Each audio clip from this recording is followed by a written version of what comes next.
Welcome to Seth University presents the Covid Chronicles. My name is Seth. During the pandemic, I moved across the country back home to Memphis, Tennessee. Since I've been home, I continued my interest in researching Black queer folks and how we create space. Specifically, I'm interested in how we recreated sexual spaces during the pandemic. For example, I've been studying Martin Luther King Jr. Riverside Park, an infamous cruising spot in Memphis. I question why this park is so popular amongst queer men. This also leads me to question more about queer identity, how Black queer people were navigating risks and hooking up during the lockdown. I interviewed queer sexual culture experts about their cities, the pandemic, and the work they do. These interviews took place in Memphis, Chicago, and Atlanta between January 2021 and 2022. They start the weekend after the unofficial Black Gay Atlanta holiday, Martin Luther King Jr. weekend in 2021, and conclude during my trip to Atlanta for MLK Jr. Day in 2022. These are the Covid Chronicles. Even though Martin Luther King Jr. Riverside Park has never gotten the attention of Memphis parks like Overton and Shelby Farms, it is still highly valued by the South Memphis community. It has been the home of the Stone Soul Picnic, Greek picnics, car shows, birthday parties, and family reunions. Due to the clandestine nature of their locations, parks have been famous hookup spots for people of all orientations. In contemporary times, MLK Riverside is infamous for men hooking up there. If word got out that I was arrested there, everyone in Memphis would know why, but no one would say how they knew. All one has to do is Google, search Twitter, or look at arrest records to hear tales of the pleasures that can be had in the park.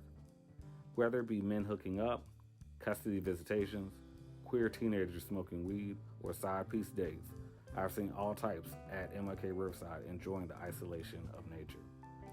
The litter of Gatorade, cigar wraps, diapers, used condoms, lube, baby wipes, and miscellaneous garbage serve as archival evidence of who be out there. To a Black gay man, Atlanta is a very important space. Like Memphis, Martin Luther King Jr. and the Civil Rights Movement's legacy in Atlanta is core to the city's identity. Since the 1996 Olympics, the explosion of hip-hop, Real Housewives of Atlanta, and Tyler Perry Studios, Atlanta has developed into an entertainment powerhouse, aka the Black LA, and the new Black gay Mecca. Atlanta's Piedmont Park is another example of infamous parks that men use for cruising. Recently, the East Point Park went viral when the East Point police posted mugshots of men caught cruising in the park. On the third and final episode of the Covid Chronicles, I will be discussing Atlanta's gay scene with voting rights advocate Andre Fields. The interview was filmed January 2022. So you said you're out at work. Mm-hmm. What was that process like? Or was it a process, or... It wasn't a process. I came to the space as I was, right? And I think... Were you out before you started? Mm-hmm, I was. So before I started working for Stacy, I was out. Were you out before you moved to Atlanta? Yes, I actually was. I actually came out when I left... before I left New York, actually. But really, more so... started feeling that I was able to live more freely, and be myself once I left the state of New York, which is weird, right? New York, it's not. In a sense, no. I like living in New York City, right? Because you're trying to run away from stuff. Deal with. I want you to crack it open. We dealing with it.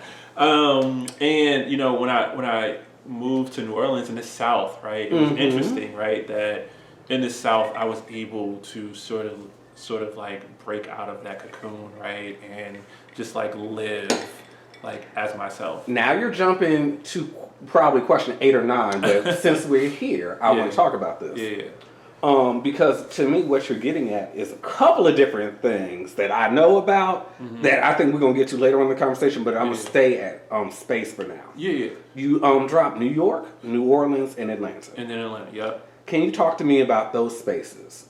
Yeah, so I guess like in New York. Or what part of New York? Yeah. So New York City, Brooklyn. Because you also wait, did you just go to college in Oswego? Or Yeah, I just went to college in Oswego. Yeah, but I because was that's from even a place too. yeah, it is a place, and I think in those spaces I didn't feel safe, right? To sort of be myself, right? And there are a myriad of reasons why that's true. You What know, is unsafe? What in that context? What is unsafe?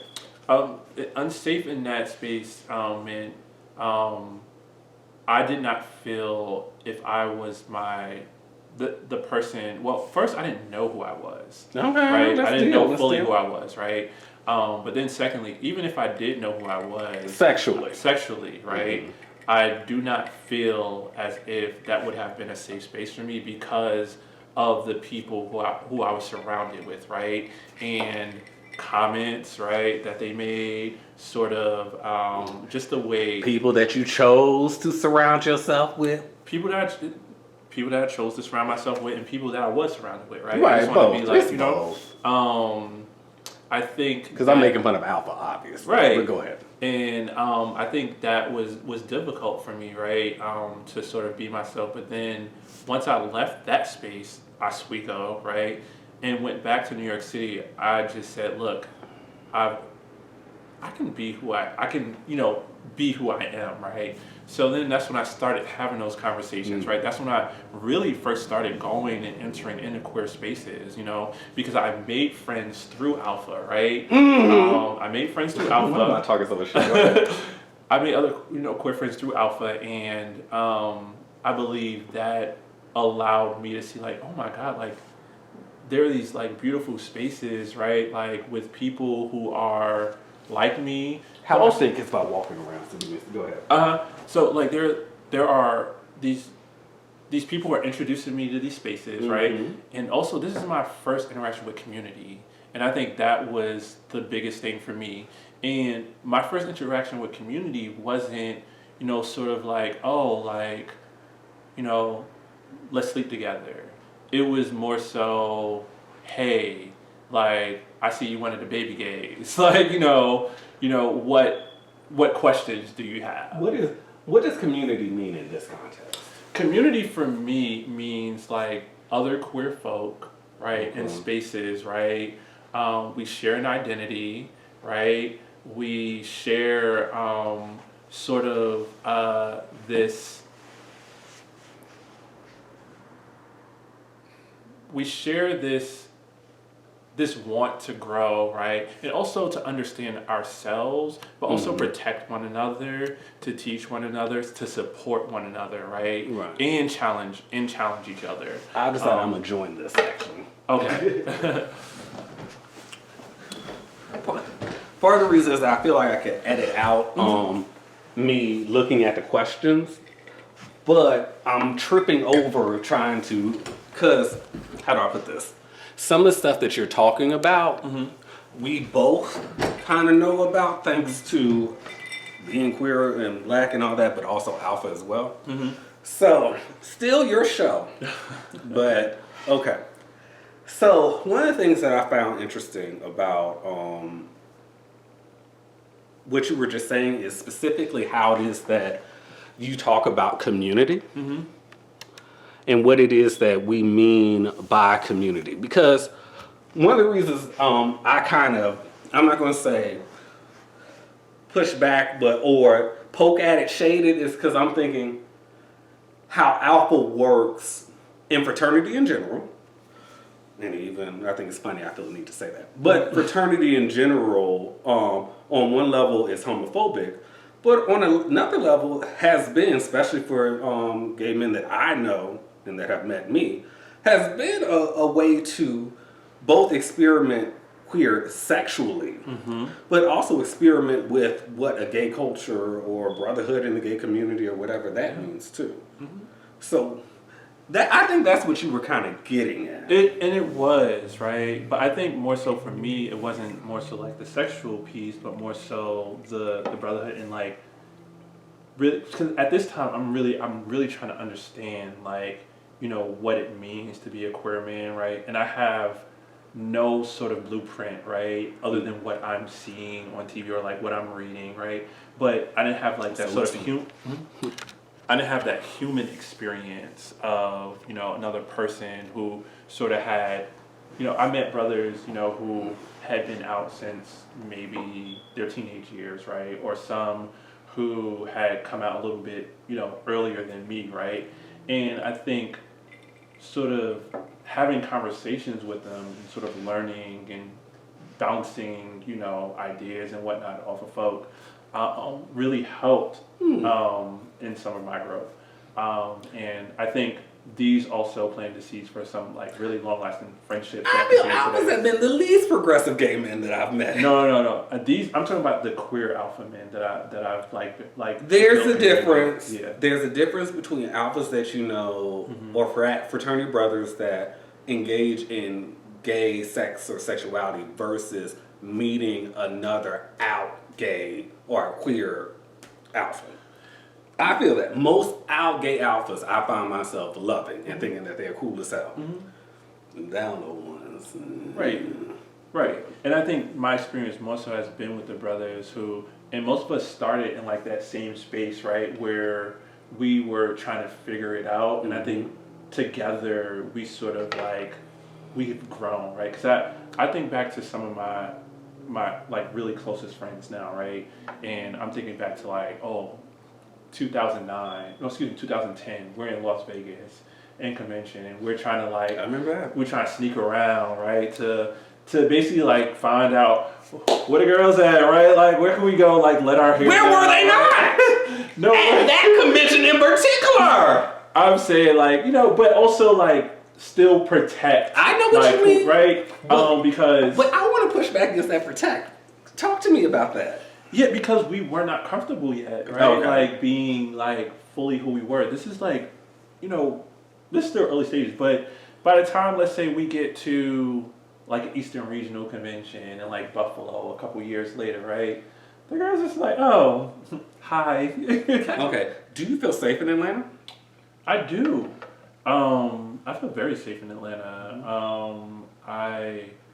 The one thing that I'm a little bit annoyed by is sort of the destruction of a lot of queer spaces that we have here. Talk to me. So some of the more popular queer spaces, like we had Einstein's and I thought and Joe's on Juniper, right? That's like where I used to go. when I first moved here, those were like staple spots, right? Friday nights. All the girls went to Einstein's for drinks. I ain't never seen so many fine men in my life. And to mix and mingle, right? You gotta mix and mingle. In the summertime when it got nice, everybody was out on the patios on Joe's, right? Having drinks and the little Golden Girls drinks, right? And, you know, their meals. So I'm going to ask you before the end of the night where I need to go tonight, tomorrow, and the next day. Go ahead. What's tonight, Thursday? Mm-hmm.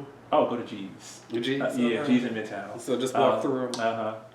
G's. Bulldogs is popping tonight too, and Bulldogs is like that's the. So I'm gonna get what I need at Bulldogs. So. Bulldogs is like it's one of the oldest gay establishments in Atlanta. It's a historic landmark. So I'm gonna find me a 6-foot dude with a 10-inch dick. Maybe, I don't know. You might. 10 inches is a lot. I'm just saying. I'm not going to promise you anything, but you know, you we might. need to come on down to 7, 8. You know. You may, but like, I think there are starting to be like a lot of destruction of some of these queer spaces, right? And that's not okay. You know, there are still due to the pandemic or just in general. I think just in general, right? Like Bulldogs is still here; it's a staple. You know, we have G's, 10th and Piedmont, Blake's. Usually the white gays like love Blake's, but you know we go there sometimes if we want to have a little drink. After my Boston experience, I'm done with the white gays. Continue. You know, you have Midtown Moon. We have the amazing drag shows. I'm trying to think of the other spaces. Oh, you have the Marquette, which is, you know, the girls be acting up in there, but it's still one of our spaces, right? Now, you ain't with the acting up now. I'm not. I can't do that. I don't want to be the drink throwing in there. The girls be fighting in the bathroom. Like, when you see the little videos of Atlanta and the girls fighting, they be in the Marquette. In the bathroom fighting. Somebody else says somebody, man. There are like, too many men to spare, but we're back on you. But yeah, I think we're starting to see sort of the destruction of queer spaces. What do you think is behind that? Do you know? I haven't really been able to sort of like analyze like what it is. So with Joe's and Einstein's, they're about to put up these high-rise apartments over there, right? That's so what's behind it. you know, like gentrification, That's what's behind capitalism, it. right? But I don't want to say that definitively, right? Because I don't know, but that's what it seems to be. Right. So yeah, and I think that's And we're called at the intersections. we are, right? So we lose, right? Like when that starts to happen. And you know, the last mayor, she had sort of this LGBTQ. Mayor Bottoms. Right. Right. Mayor Bottoms. Child. But anyway, she created like an LGBTQ like office and whatnot. She had a director and whatnot, but it was under her watch that these spaces sort of have gone away. And so it's like Martin got killed under Barack Obama. right, right. So you know, we have to start questioning, you know, some of those things. It's almost like that complicates not only space safety, but what is a black leader and what does that mean too. It's all on the floor. Yeah. Another way to understand safe is, so I was talking to my friend Desmond, who is from Memphis but lives in Nashville. And one of the things that he said about Memphis versus Nashville is that he asked me, have you ever seen two men walking hand in hand in Memphis? I was offended by the question because I knew what the answer was. Hell no, I ain't never seen white men, black men. I ain't never seen. Really? No. Now, to that point, I see black lesbians everywhere I go, baby. You know, child, the ladies be there. The ladies do. So, as far as, because again, this is considered a black gay mecca. Well, also, I feel like I'm privileging that as an expression of affection. When in all actuality, that ain't even something I'm that comfortable with my damn self. So, what does safe feel like in a relationship in Atlanta? I think if we want to talk about like externally, right? Yeah, like going out or yada yada. Going out, like I can kiss my partner in public. I can hold his hand. So y'all do kiss in public then? Hug, I get me a you know, man. hug, right, and show affection, right? The same way that heterosexual people can, if there's a man, if my brother and his wife go out, right, and my brother kisses his wife, oh, there would be nothing thought of it, right? It's like, oh, there's a man kissing his wife. When I go out, I want to be able to like, if I choose to, right, and if my partner chooses to, like, and we want to kiss each other, then we should be equal to. And I feel like that is a part of safety, right? The ability to like show affection, right? Like, and it just be, oh, it's like second nature. Can I fuck with that though? I think, okay, now keep in mind, I ain't in a relationship. I ain't been in a relationship, so I'm in a different space when it comes to it. And I'm speaking like brother. Yeah. We just talking. So I think something that can be dangerous in black life is whiteness as a barometer. And so coming down to gay life, one of the things I kind of pushed back in even bringing it up was like, why is walking around holding hands the thing, like the symbol or the sign or whatever? But I'm also kind of feeling myself inside, pushing back against, why do gay relationships have to, you're not saying they have to mirror straight relationships to be normal? Like for instance, I dated Alpha in upstate New York for like about a month and a half or whatever. And he was the first guy that like took my hand and had me walk around Ithaca. And it is not so much that I wouldn't do it, because again, like living how I live, like I'm always in contradiction with the norm or whatever. But it pushed back for a couple of things, because it's like, one, I never thought about doing this homosexual act in a homophobic world. But deeper than that, I don't think I ever considered what affection would look like between me and another man, or me and anybody, but me and a man in particular. Right. So I guess like for me to like push back against that too, it's not more so to mirror like what heterosexuals are doing, but I think it's more so to experience the freedom to do what we want to do, right? To do whatever, right? If I don't want to hold your hand, that's okay. If I want to hold your hand, right? Like I can hold your hand. If I want to kiss you, if I want to stop in the middle of the street and kiss you, right?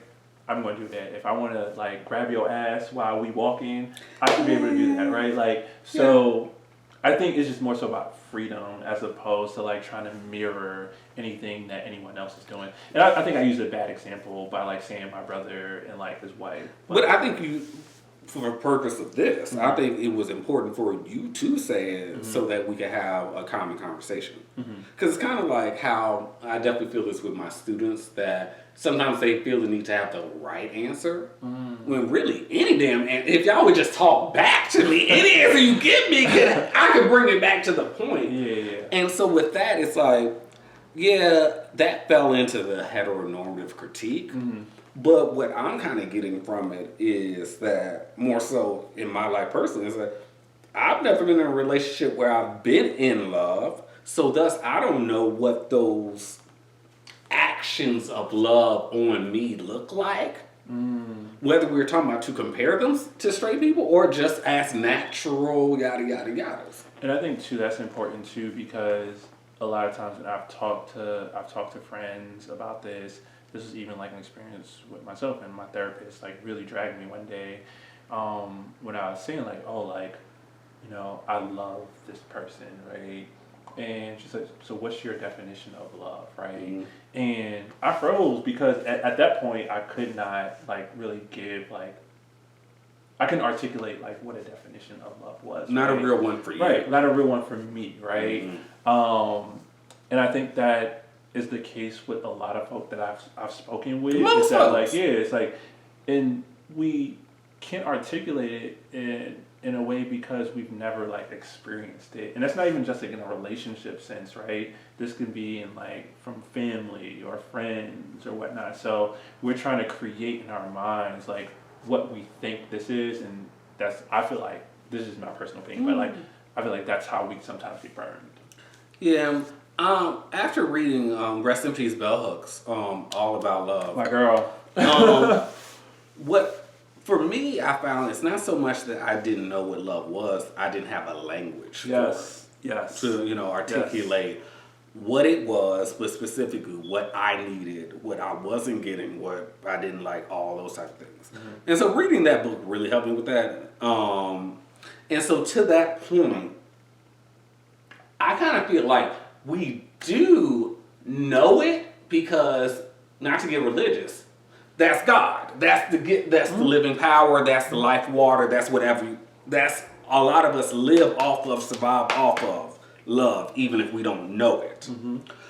But when we start trying to get it, articulate it, do the necessary actions to receive it in the way that we want it, that's totally, or to even think that it's available. Because I think using Toni Morrison metaphor is, like in The Bluest Eye, she talks about marigold flowers assuming that they won't bloom. And that really cut me deep, because I think in my life, when it came to love, probably still so, I think I operate with the assumption that romantic love, that it's not, I'm not gonna say it's not real, but it's in the minority. It's for the special. It's for, you know, the 10%, perhaps, you know, while the rest of us are surviving. Why do you believe that? Based on my experiences. Okay. Especially if you're, now we're talking about love more generally. My life is full of love, surrounded by love. You know, I can't swing my bag and not hit love. But now we're talking about my relationship to men. Now we're talking about a whole different thing. We talking about mama, girlfriends, cousins, sisters, random girl at the bar. All those women love me wholeheartedly. Yeah. Now we start talking about frat brothers, special group, yes. Male friends, special group, yes. You know, but if we start talking about, if I ran the roster of the men that I've slept with / dated or whatever, that statistic probably is about, especially if I talk about love as I understand it now on some bell hookian shit, let's say maybe 2 out of 30. Never. I am cognizant of when I'm traveling to other countries, right? Like, my first question is like, how do they treat queer people? Because we right? can we talk about Ghana? Because every straight black person is trying to get to Ghana, and I'm looking around like. One of my good friends, he runs Afrochella, and I like considered going this past year, but also Rashad got married. And I also know. Oh, so Rashad's brother Abdul runs it. So I also consider like, as a black queer man, like, would I feel safe like going to Ghana? Well, if you go with him, I'm sure you would, but still, like, honestly, even if I'm going with him, right, like, I still like, there's still a part of me that's like, am I going to feel safe like in every single moment? What if I want to venture out or something, right? Like, I went to hedonism in Jamaica this past summer. Which, again, I was looking forward to because, hedonism just has the reputation as the place to be. Again, nude beach on there, and it's a nude resort. But also they have a marijuana dispensary on the site and whatever. So I was ready. Like, as far as, like, folks working at the hotel looking at your side eye. And you're like... And keep in mind, I'm not a new gay. I'm a seasoned gay. So I know what looks means. So I'm not going to go back and forth with nobody about this shit. I know what it means. Right. And then, specifically, I think if I would go on a random week where it was like mostly white, which it typically is, I would have had a totally different experience. But I went there a weekend where a black group from Dallas was there and a black group from Atlanta was there. So the trip felt like high school because...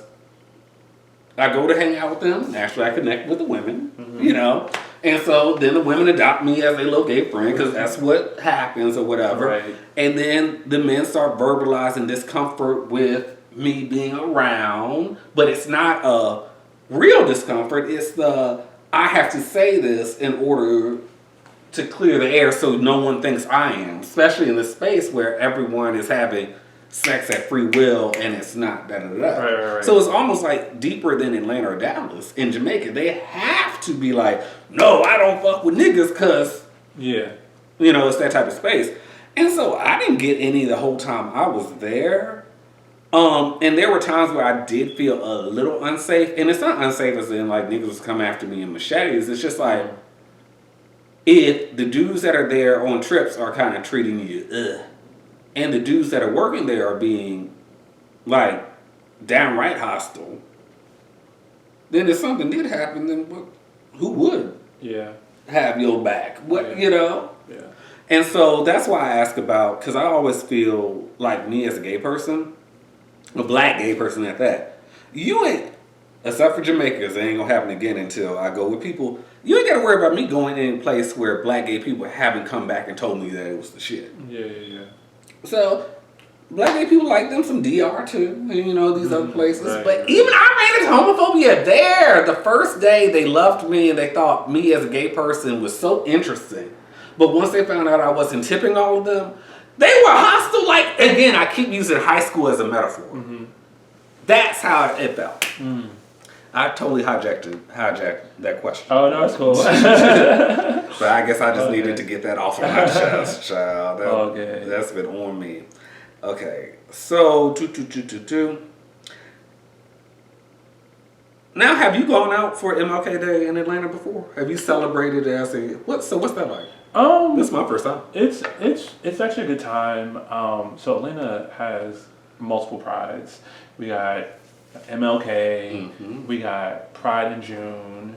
There is Labor Day Pride, and then there's actual Atlanta Pride, which happens in October, right? The Black Prides are MLK and Labor Day weekend. So usually that's when you see all the black gays, black queer folk come down to Atlanta, to have a good time. And I think one thing that I always hate is sort of like the external sort of commentary, and it's like, all the girls going to Atlanta this weekend, you know what that means? Like, yes, we know what it means. They're coming to celebrate like gay pride, right? Like, as they should be able to, right? Like, in a safe way. I've gone out. So the last time I actually went out for Black Pride in Atlanta was 2020, right before the pandemic, and it was a great time. So I have an older half sister who's also she's a lesbian. Okay. Shout out to the And- girls. The right, girls. The girls. And it was the first time that we actually were able to sort of like hang out in like queer spaces, but also had a lot of friends coming in town, like frat brothers and other friends who came. We had a good time. We went to bars, went to some parties, but also I think we had a chance to sort of just like hang out and chill like in the spaces and like really just understand each other's experiences. These are the things I want to know, right? Like as I'm sort of like growing and I want to know what my friends are experiencing as well. Like my friend who lives in like Texas, right? Like was here, or a friend who lives in Minnesota, right? Like, or another one who is in Boston, right? Like, so I think it was very important, like for me, that portion of it as well, to like get that experience. But we had a great time out. So my last question that I wanted to ask you about is prep. I feel like thanks to prep, we really are in a kind of new age. Like I watched this documentary, Gay Sex in the '70s, where one of the participants had a prediction that by 2020, the pendulum would swing back and there'd be a new like sexual revolution. And so I've been kind of waiting on it ever since I watched this documentary. Not to mention, as a big disco fan, I've been waiting on disco to come back too. But I do believe that prep potentially, and even the end of COVID, could spark a new sexual revolution.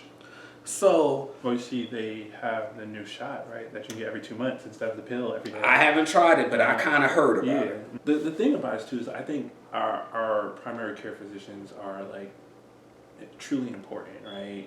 If you have the privilege of having healthcare, right? I'm privileged enough to have healthcare, right? I know that's not the case for everyone, but I know PrEP is like more accessible, Especially the unemployed. right? Like it's more accessible, right? Like now, like to folk. But I have insurance thanks to the government. period. To get PrEP. Come on, Obamacare. Is that what it is? Go ahead. You got it. But I think like, so I changed primary care physicians, right? Like a year and a half ago. So before I had a straight black man who was good, right? But he also did not understand everything that was going on, right? And couldn't answer those questions. Couldn't answer the questions. I have a black woman now, and she came to me, and the sort of intake questions like, oh, are you sexually active? Yes.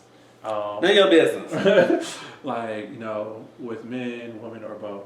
Girl, the boys, right? Like, and she's like, okay, cool. And she's like, I'm going to ask some more personal questions now, like, oh, are you on PrEP? And I was like, no. And she's like, would you like to consider it? I was like, yes. So, we do the standard, we do the labs, HIV test and whatnot to make sure that I can actually get on PrEP. And I'm able to, start PrEP. And she sort of like explains, why this is beneficial and whatnot and whatnot. And I hated being called high risk. yeah, well, she didn't use that language.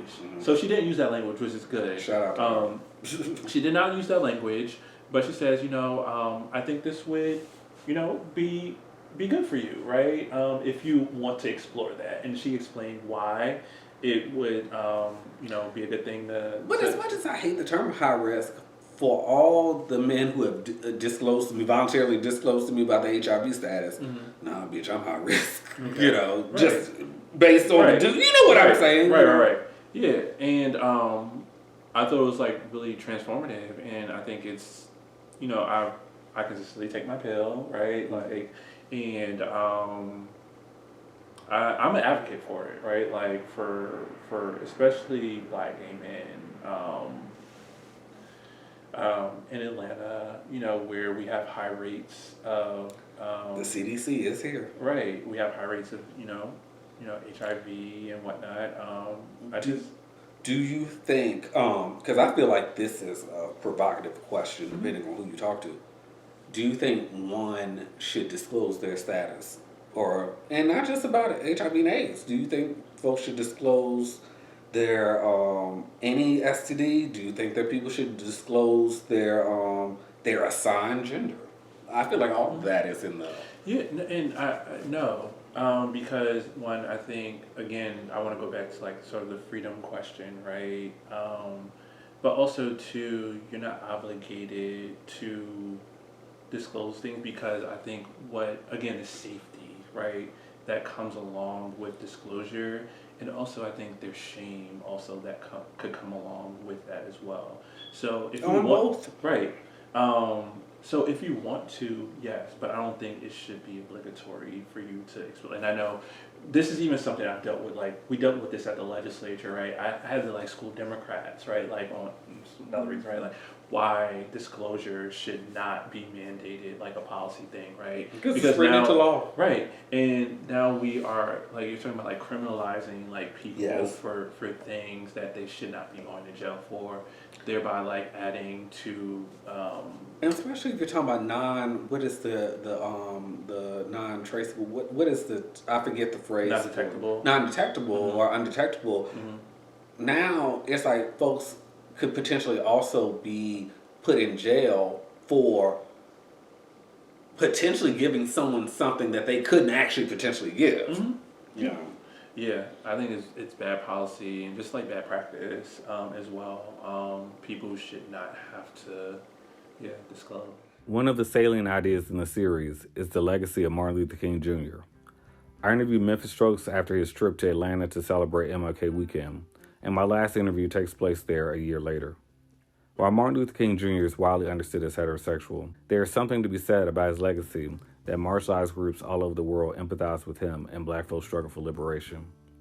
Coretta Scott King, who advocated for the LGBTQ community, and B.R. Rustin, the gay organizer of the March on Washington, comes to mind.